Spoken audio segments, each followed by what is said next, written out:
बताया कि कल कहा है कि हम घर में घुस के अपराधियों को मारेंगे।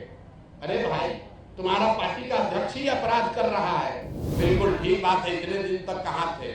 ये आपका सवाल तो जायज है भाई। हम तो 3 बरस पहले बिहार में भी नहीं थे, तो बिहार के दुर्दशा के लिए हम ही जिम्मेवार हैं। अगर थोड़ी भी शर्म बाकी है तो पद से इस्तीफा दीजिए, और नहीं तो जो अमित शाह जी हैं, मोदी जी हैं, जो कह रहे हैं कि ना खाएंगे ना खाने देंगे, वो आकर इस पर बताएं कि उनके पार्टी का राज्य का अध्यक्ष मुखिया, उस पर हत्या का आरोप है, एक सिखों के माइनॉरिटी कॉलेज को कब्जा करने का आरोप है। जदयू वालों से पूछिए कि सुशासन की बात करने वाले नीतीश कुमार 20 साल से यहाँ शासन कर रहे हो, दिलीप जायसवाल को बगल में बैठाकर चाय पीते हैं, सीटों का नेगोशिएशन करते हैं, तो क्या आप मानने को तैयार हैं कि मेडिकल कॉलेज पर अवैध कब्जा करने वाले के साथ बैठकर आप राजनीति कर रहे हैं? वाला था, जुडिशरी का था, या तो उसको पैसे और बल से दबाया गया, अगर नहीं हुआ तो उसके परिवार में किसी आदमी को मेडिकल में सीट देकर इस आदमी ने मैनेज किया। और इतनी बड़ी बात 25-30 साल से लगातार चल रही है और किसी की हिम्मत नहीं है कि दिलीप जायसवाल पर सवाल उठाए। तो जन सुराज ने तय किया है कि हम लोग इस मामले को न सिर्फ उठाएंगे बल्कि इसको समाज में जनता के बीच रखेंगे। जैसा गिरी जी ने बताया, इसकी लीगल लड़ाई लड़ेंगे। हर उस दरवाजे पर जाएंगे जहां पर इन्होंने अपने रसूख का इस्तेमाल करके कहीं न कहीं धांधलेबाजी की है। ये अब इससे बच नहीं सकते। मैंने ये एक छोटा सा बाइट दिया था, उसके बाद से दिलीप जायसवाल चुपचाप बैठे हुए हैं। अब आपकी ये जिम्मेवारी है कि जितने आप लोग पत्रकार हैं, तो जो भी भाजपा का प्रवक्ता आता है या जो भाजपा का नेता है अपने को बहुत चाल चरित्र चेहरा वाला बता रहा है, उससे जरा पूछिए कि भाई तुम्हारा अध्यक्ष उस पर सीधे सीधे गबन और जबरन माइनॉरिटी कॉलेज को कब्जा करने, उस कॉलेज का संसाधनों का व्यक्तिगत लाभ के लिए उपयोग करने, हर तरह के गलत काम करने के लिए उसका आप उपयोग कर रहे हैं, उस पर आपका क्या टीका टिप्पणी है? और हत्या का भी उन पर आरोप है, FIR है, राजेश शाह के हत्या का FIR है बजाप्ता साहब पर। वो डिटेल आप नहीं दे रहे, हमको मालूम है। अभी ये लोग हल्ला मचाएंगे तो अगला प्रेस कॉन्फ्रेंस में आपको वो भी डिटेल देंगे कि जो मैंने आपको बताया कि एक जो संदिग्ध हत्या हुई है इनके साथ रहने वाले व्यक्ति की, राजेश शाह की, उसकी बहन, उसके भाई, उसके मां, वो 20 वर्ष से दौड़ रहे हैं, इंसाफ की मांग कर रहे हैं, अभी तक उस पर कोई कार्रवाई नहीं हुई है। कैसे उस केस को पूरा मैनिपुलेट किया गया। 2007 की ये घटना है। कोर्ट में वो शाह की पत्नी का बहन का स्टेटमेंट है, हम पढ़ के सुना लेते हैं, सर्टिफाइड कॉपी है। मेरे भाई राजेश शाह की हत्या दिलीप जायसवाल के द्वारा षड्यंत्र करके अपने आदमियों द्वारा करवाया गया है। तो खुद पीड़िता ने कहा है, ये रिकॉर्डेड है, एक कोर्ट का है। आगे कैसे एसपी साहब मदद किए? उस 164 का बयान है जिसकी हत्या हुई है उसके बहन का, और उसके बाद पुलिस ने उनको क्लीन चिट दे दिया। जिन्होंने क्लीन चिट दिया उन्हीं की पत्नी उनके कॉलेज में जाकर MBBS डिग्री ले रही। अब आप देख लीजिए, जहां से कोर्ट से रिलीफ मिला है, जिन्होंने कोर्ट से रिलीफ दिया है उनको क्या बेनिफिट मिला है, ये भी आपको आगे बताएंगे। तो मेरा दिलीप जायसवाल से और भाजपा में जो लोग भी भाजपा के चाल चरित्र चेहरा विचारधारा की बात करने वाले लोग हैं, उनसे अपील है कि भाई अभी से भी अपना स्टांस क्लियर करो।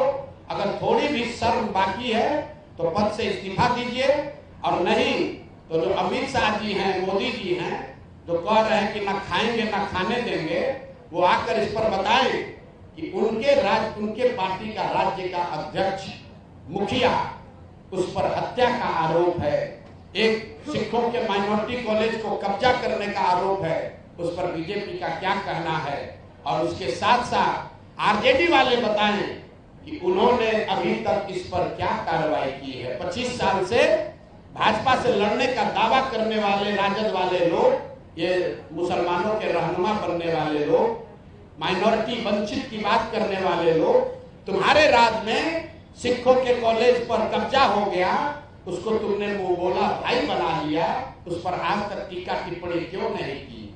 आपको बता देते हैं क्यों नहीं की कि लालू जी के जो 2 साले थे, जरा जाकर पता कीजिए कि उन दोनों सालों के परिवार के कितने लोग इसी मेडिकल कॉलेज से गलत तरीके से डिग्री लेकर डॉक्टर बने।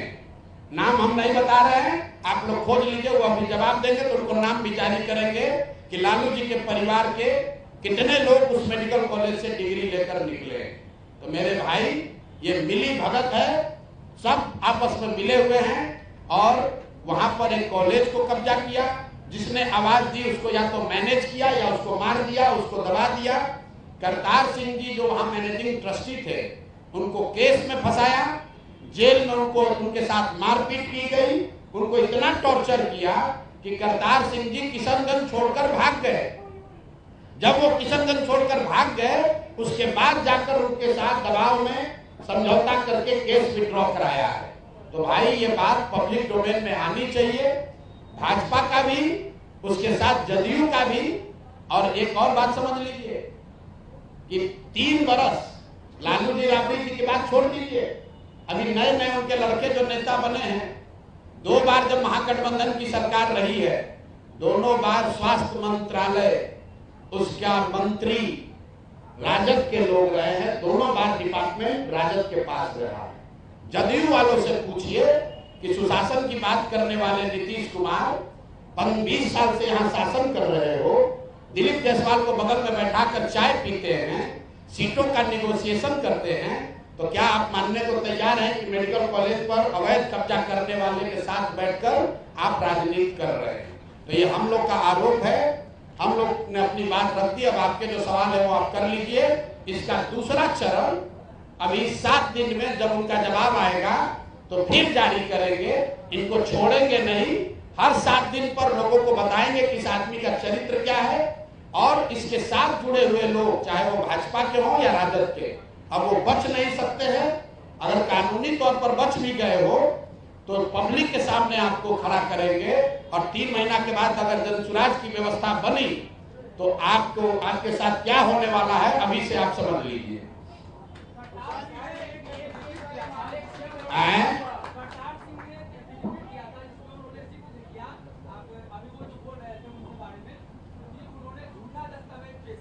जी देखिए, कल हमको खुशी है कि पत्रकार होने के नाते आपने पहली बार इस विषय पर अध्ययन या रिसर्च शुरू किया। बिल्कुल ठीक बात है।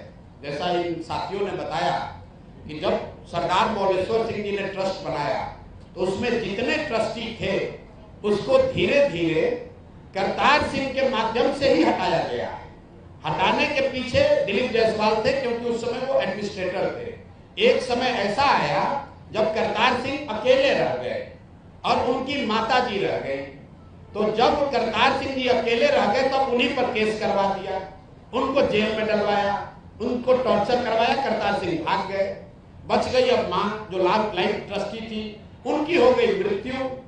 तो लाइफ ट्रस्टी के मृत्यु होने के बाद वो पोस्ट खाली हुआ, तो उनके जो लीगल एयर थे उनको जगह मिलनी चाहिए थी, वो मिली नहीं। तो लाइफ ट्रस्टी चले गए, करतार सिंह को डरा के धमका के केस में फंसाकर भगा दिया, और जो बच गया वो सब कब्जा कर लिया।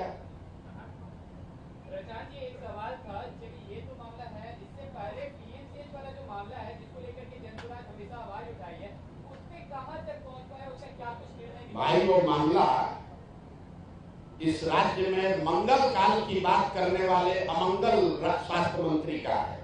वो मामला दिलीप जायसवाल का नहीं है, वो मामला हम लोग के अमंगल पांडे का है, जिनके स्वास्थ्य मंत्री रहते हुए बिहार के लोगों ने कोविड के दौरान सबसे ज्यादा परेशानी झेली।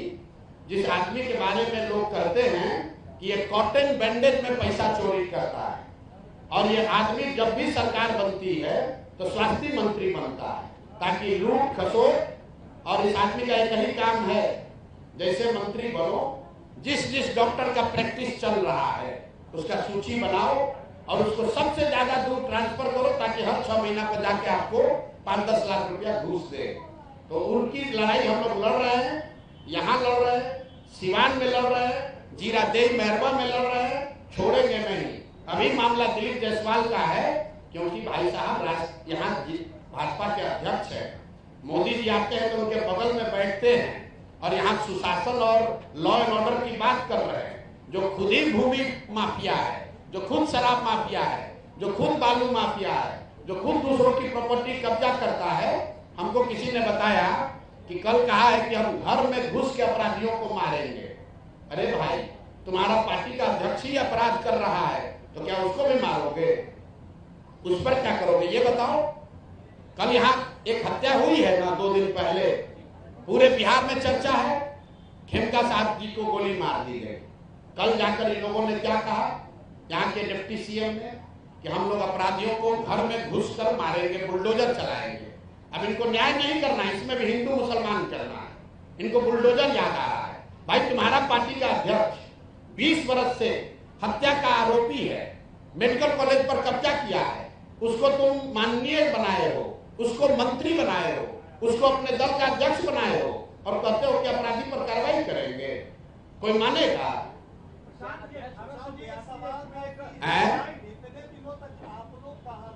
बिल्कुल ठीक बात है। इतने दिन तक कहाँ थे? ये आपका सवाल तो जायज है। भाई, हम तो 3 वर्ष पहले बिहार में भी नहीं थे, तो बिहार के दुर्दशा के लिए हम ही जिम्मेवार हैं, क्योंकि हमारे जैसे आदमी को तो पहले आकर बिहार में प्रयास करना चाहिए। और मैं मजाक नहीं कर रहा हूँ, मैं नहीं, सरकार की बात नहीं है, ये मेरा दोष है। मेरे जैसे हर उस बिहारी का दोष है जिसमें क्षमता है, जिसके पास बुद्धि शक्ति थी, है, भगवान ने दिया है। और हम लोगों ने इस बिहार में आकर जिस तरह का प्रयास करना चाहिए था नहीं किया, उसी के सुधार के लिए तो 3 वर्ष से इतनी मेहनत कर रहे हैं। लेकिन जब जागे तभी सवेरा। अब आप क्या कहते हैं कि 10 वर्ष काम नहीं किया तो अब करें, आकि फिर इसी नाम पर बैठे रहे कि 10 वर्ष नहीं किया इसलिए आगे भी 10 वर्ष नहीं करेंगे? चुनाव से इसका कोई लेना देना नहीं। दिलीप जायसवाल तो चुनाव नहीं लड़ रहे हैं। दिलीप जायसवाल तो जीवन में चुनाव ही नहीं लड़े। ये तो एमएलसी है, ये तो एमएलसी है भाई, चुनाव नहीं दिलीप जायसवाल लड़े। दिलीप जायसवाल भाजपा के अध्यक्ष है। उन्होंने अपनी एक छवि बनाई हुई है। भाजपा के लोग कह रहे हैं कि जनसुराज में अपराधी लोग हैं, तो हमारे बगल में कौन बैठा है देख लीजिए। हमारे बगल में देश की सेवा करने वाले लेफ्टिनेंट जनरल बैठे हुए हैं। हमारे बगल में देश की सेवा करते हुए 3 देशों में राजदूत रहे मनोज भारती बैठे हुए हैं। हमारे बगल में 2 टर्म के एमपी उदय सिंह जी बैठे हैं। हमारे बगल में इस राज्य के सबसे बड़े वकील वाईवी गिरी बैठे हुए हैं। और उनके बगल में कौन बैठा है? वो आदमी बैठा है जो मेडिकल कॉलेज का क्या किया है, जिस पर मर्डर का आरोप है, जो सरेआम रोज धांधली कर रहा है। तो आप फर्क समझ लीजिए कि चाल चरित्र चेहरा किसका अच्छा है।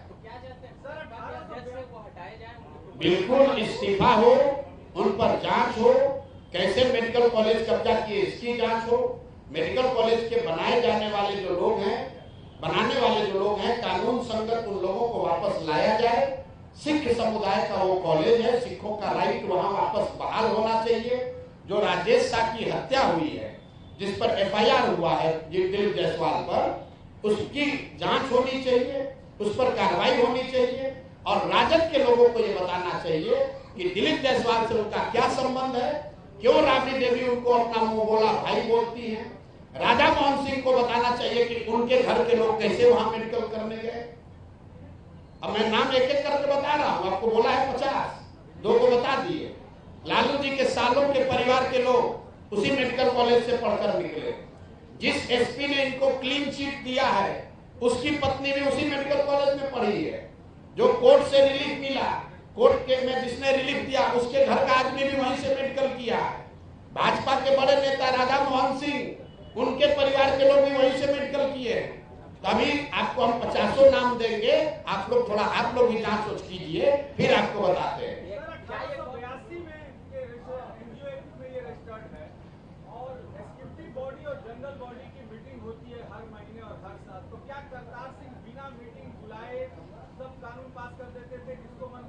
देखिए, करतार सिंह जी से नेचुरली कुछ गलती हुई होगी, मैं उसका विशेषज्ञ नहीं हूँ। गलती करतार सिंह ने की, ट्रस्ट बनाने वालों ने की, उसके एग्जीक्यूटर्स ने की, ये विषय नहीं है। विषय ये है कि जो गिरी जी ने कहा कि उसकी आत्मा क्या है, कि वो एक माइनॉरिटी मेडिकल कॉलेज है, सिखों के लिए बनाया गया है। उसमें बनाते समय यह तय किया गया कि किसी भी हालत में कम से कम 2/3 जो ट्रस्टी होंगे वो सिख समुदाय के होंगे। सबसे यक्ष प्रश्न ये है कि उस ट्रस्ट में क्या 2/3 सिख हैं?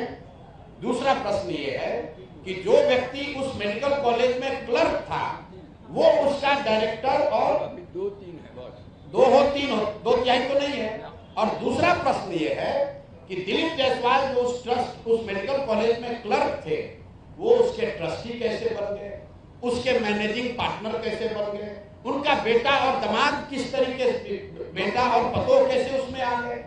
इन सवालों पर आइए। करतार सिंह जी ने क्या किया नहीं किया वो तो इस दुनिया में नहीं है, वो विषय नहीं है। विषय है कि दिलीप जायसवाल इसमें क्या कर रहे हैं। और एक अंतिम बात और सुन लीजिए, क्योंकि आप लोग का इसमें इंटरेस्ट भी है, हम देख रहे हैं 2-4 आदमी इस पर कुछ रिसर्च भी किए हैं, तो एक रिसर्च और कीजिए कि उस कॉलेज में आयुष्मान कार्ड के जरिए पिछले साल कितने रुपए का भुगतान कराया गया है, उसमें कितने लोगों का इलाज हुआ और कितने लोगों को आयुष्मान कार्ड का लाभार्थी बनाकर फर्जी पैसा निकाला गया है। ये भी लिस्ट आपको जारी करेंगे थोड़े दिन में कि वहां पर सिस्टमेटिक तरीके से लोगों का आयुष्मान कार्ड लेकर उसके नाम पर बड़े पैमाने पर पैसा निकाला गया है। आयुष्मान कार्ड में 5 लाख रुपए मिलता है, तो कई ऐसे केस हैं कि आपको खांसी हुआ है, आपका आयुष्मान कार्ड लिया, भर्ती कराया, 4 लाख रुपया निकाल लिया। तो उस कॉलेज में किस तरह की अनियमितता हो रही है इस पर डिटेल में बात होगी। पहले तो कॉलेज पर किसका मालिकाना हक होना चाहिए उसको क्लियर कीजिए, फिर उसके फंक्शनिंग पर बात होगी कि वहां किस तरह फर्जी दवा बिक रही है, किस तरह आयुष्मान कार्ड का दुरुपयोग किया जा रहा है, किस तरह से वहां पर लोगों का एडमिशन किया जा रहा है। ये सारी बात आगे होगी। अभी तो ये तय करना है कि सिखों के माइनॉरिटी कॉलेज, मेडिकल कॉलेज जिसको सरदार मौलेश्वर सिंह ने बनाया था, उसके मालिक मुखिया दिलीप जायसवाल कैसे बन गए। ठीक है भैया, बहुत बहुत धन्यवाद।